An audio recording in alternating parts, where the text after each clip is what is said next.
So I was playing around with the KORG Volca Modular, and I came up with something which I haven't seen anyone do on it before, so I thought I'd share a video about it. Now, a lot of people know you can use function 2 as a second envelope, or as an LFO, or even a third oscillator. But what I haven't seen anyone do is use it as a frequency divider.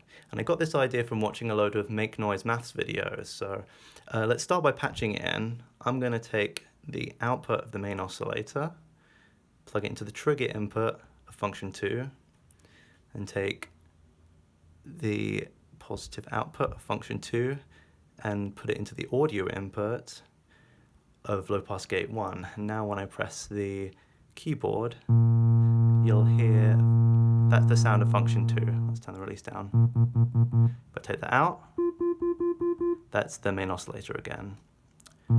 Now if we play with the shape or the time and make it longer, you'll see that it will track the sub-harmonic series and divide the frequency exactly to 2, 3, 4, 5, and so on.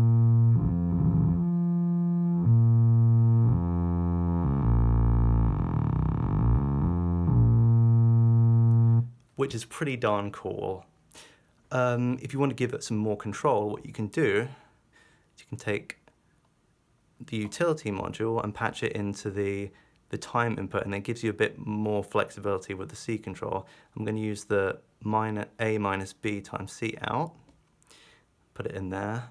Now we can get this a lot faster, so higher frequency, and we can. It does get a little bit rough and ready, but fine tune that sub-harmonic, which is cool for making drones and stuff. Now, something a little bit quirky is if you run it down running along the keyboard, it won't stay at the same sub-harmonic. It will kind of snap to the nearest harmonic that's in tune with this or now oscillator. So what we can do is we can, first of all, let's patch this over to here, and then patch function 1's positive out to the control input of the second low pass gate. And now we should be able to hear the main oscillator as well as the sub-oscillator.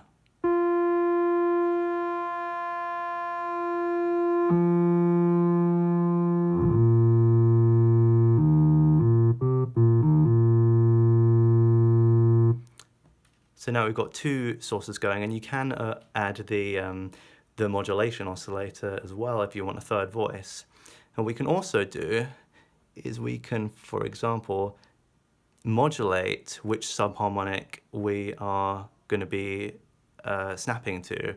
And I can do that by patching the woggle, for example, into the utility A or B inputs. And what I'm going to do is I'm going to take, this is another tip, take the sync out, put it into the CV in, and that gives us another clock source. If you take the audio output from the CV in, stick it into the woggle, and we can trigger the woggle from the clock directly without having the sequencer running. So if I hold a note,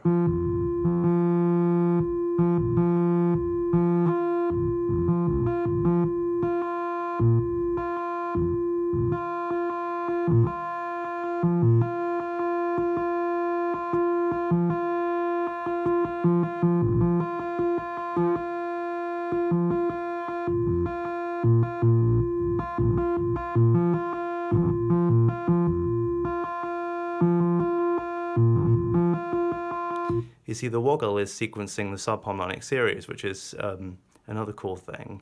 So this is just scratching the surface. I'm not seeing anyone else do this before, so I'd like to see what people can do with it. Thanks for listening and have fun.